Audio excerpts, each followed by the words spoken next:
i Jesu navnet. Kona min som sjukhussister, hon sier meg til at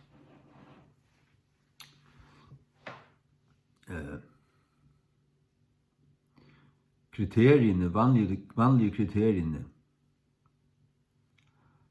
som avgjør hva en vaksine er. En vaksine er en mini-tilførsel av til sjukene du skal verjas mot det, som bygger opp til egnu naturlige immunverju og naturlig hatt, så at ditt egna likam kjenner det atter og motstå først.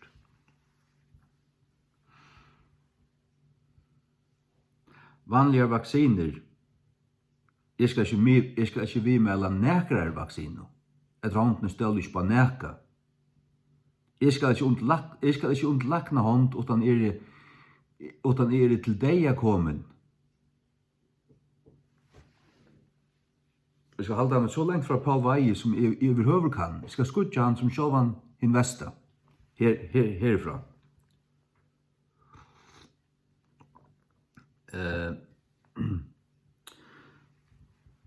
En vaksina, hon per definition ger til immunan og altså motståføran, og du immuner så kan du helst ikke smitte andre. Men koronavaksinan, hon uppfyller ikke vanlige kriterier for hva en vaksine er. Du ikke immuner. Tar sia til at du mer motståfører. Det du ikke en gang. Jeg så en rapportasje fra en amerikansk herskip. Det har gått 100 mann som bor, alle vaksinerer, og det breit ut om bor, og alle finner det. Hver den øyneste øyn.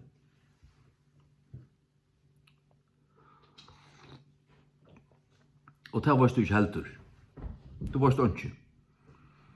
Det er et hyggelig sjønvarp. Og jeg får ut av YouTube og leite her, den heter helter ikke, Facebook heter ikke. Du kan glemme alt om YouTube og Facebook. Det er rumble, rumble.com, eller BitChute, BITCHUTE.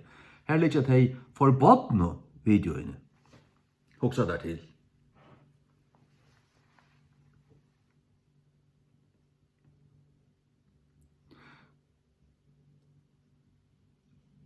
Myndeløykar som reast at ting skulle bli søgt, tar av okra krekva. Her okra krekva. Og at det ikke en vaksina.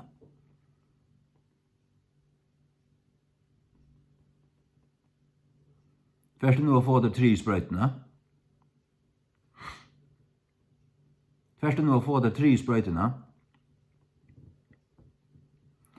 Du som tryggvande, først nu å få det 3 sprøytene. Du en kraftidiot. En kraftidiot.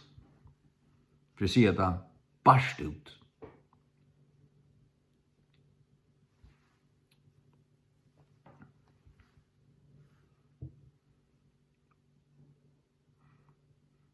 At det kan ikke kallas en vaksine.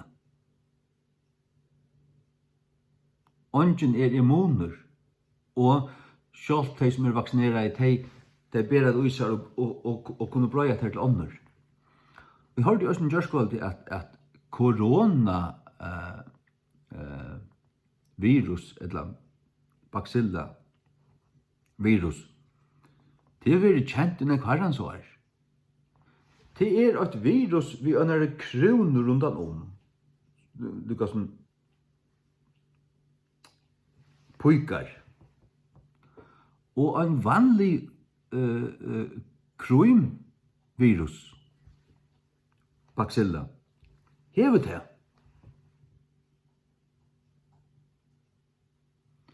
Så et koronavirus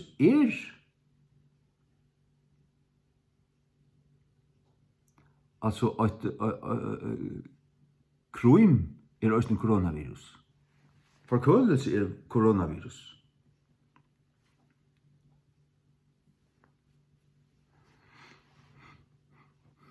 Og jeg sier, synes jeg, Augustmann, at forkølelse nesten blir vekk, og korona skal øydes for å være himmelhøgt. Og jeg sier til akkurat som at jeg trykker at det bare forkølelse som manipuleret. At det bare krim som manipuleret. Og det hørte jeg en mann sier inn i bitch ut Gjørskvaldet. At det det. Og det var bare noe som følt og helt, ja, men det sier seg selv. Det forkøler seg for nye båten, og at det at det bare omdefinerer. Og at det ikke farligere enn en ring influensa. Middelalderen av dem som deg av korona 1 furs. 1 furs. Du yngre enn halvt trus, så over 99% chanser at du overlever. Og du yngre enn 18, så han så godt som eksisterende. Og skal sprøyde det her, kommer det her til at det skal sprøydes inn på det. Det er ikke undrande.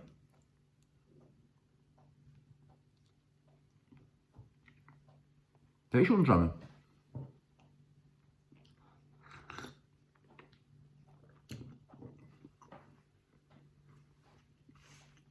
Nå, så jeg har sagt det til og sier det til at viser ut høy,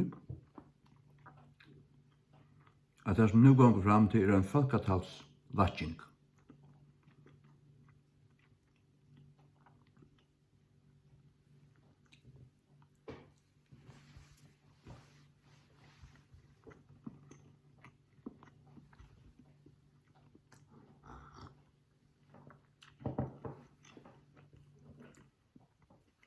Myndløykere, da politikere, da heter det enskund public servants, og minister. To minister til at tjena. Det okkara tjenare, vi tar valgt det.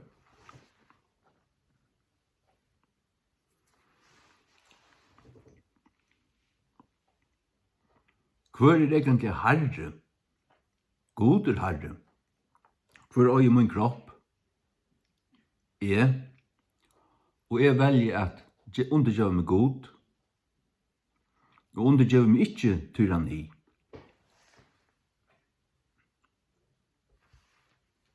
På vei ikke min kropp. På vei ikke min kropp.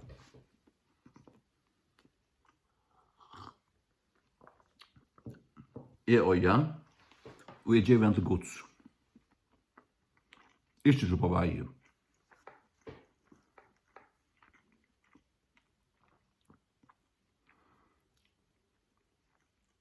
Så korona ikke farlig. Ikke farlig. Ikke utan du hever komplikasjoner, sjukdommer, og hever en ring immunverge.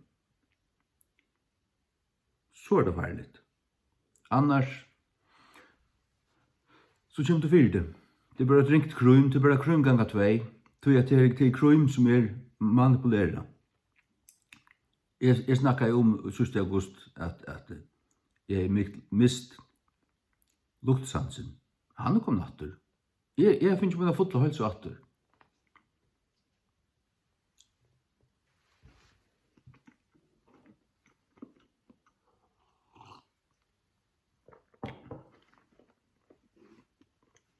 Ja.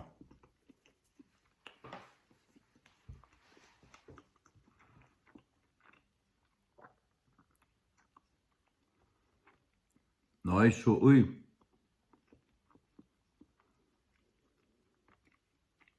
en folkarægi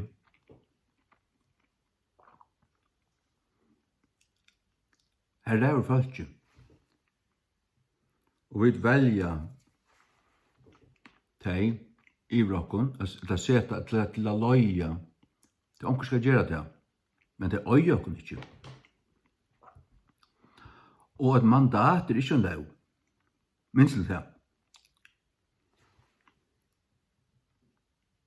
Ongen rætt að krefja av þeirra du skalt vaksinera det.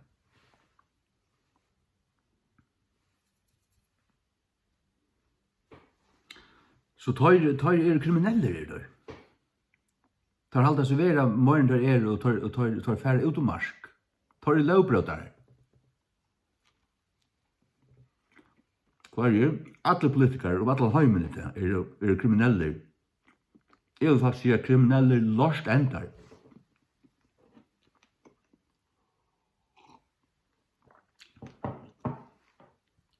Og etter togjen kommer at da alt vil ivstegi, da kommer etter togjen, da alt knust. Og hvis du fisker alt knustast, så kommer et tyrannist heimstøyre som bare skal være en stått av tog.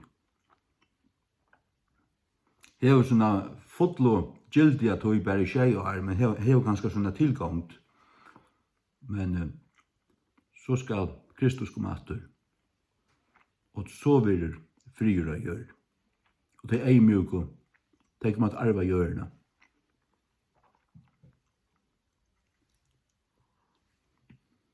Ja.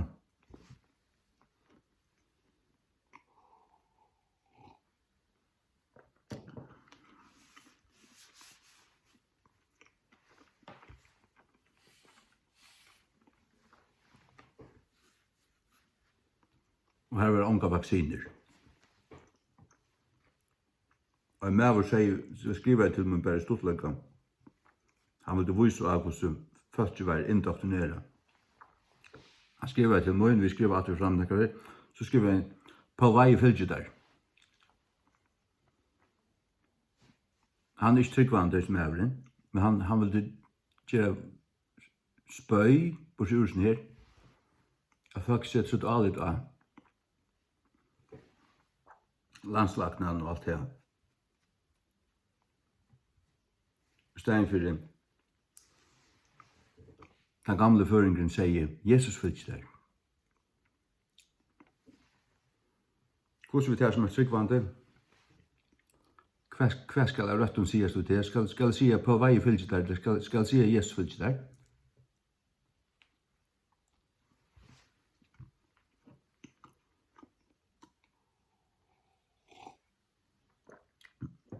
Så jeg provokerer deg, Sintur, det gjør vi vilja. Er du nå ved å få det til 3 april, så er du en kraftidiot. Kraftidiot.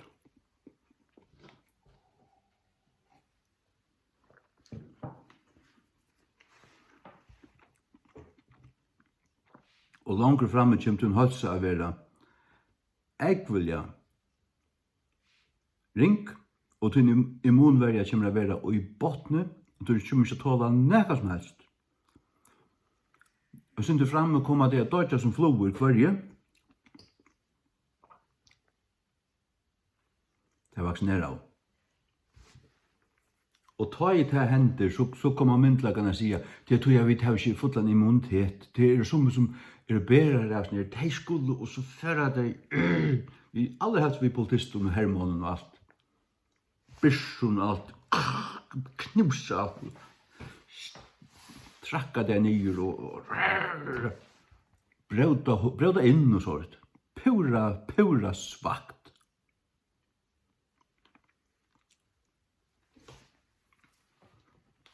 Det er en globalistisk agenda.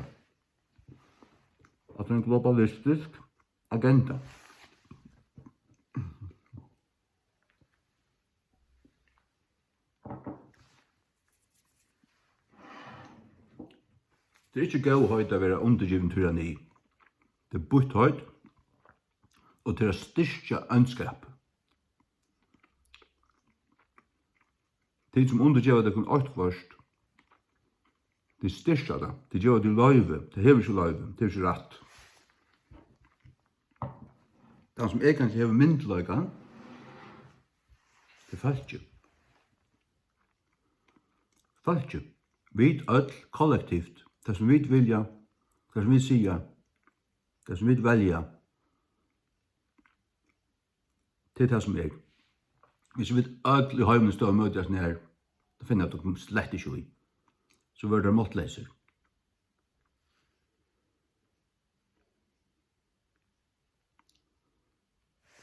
Men hette myrkursins tøyme, og hette kommer å rulla fram, og Jørgen Rydde kommer å komme opp, og det får hava sånne tøy, og mange kommer at loja, mange kommer å være arbeidsleis, mange kommer å svalta, mange kommer å være sett i fangsel, og til enda være leirar, som egentlig er konsentrasjonsleirar,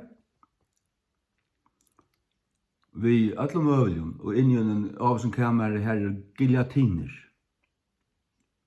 Det er utom alla gjør.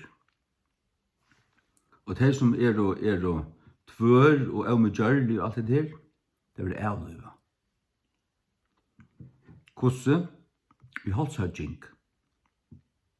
Halshudging. Det er en giljantina. Så det er. Og det måste du være klar til hvis du er sånn tryggvant. Er du ikke klar til det,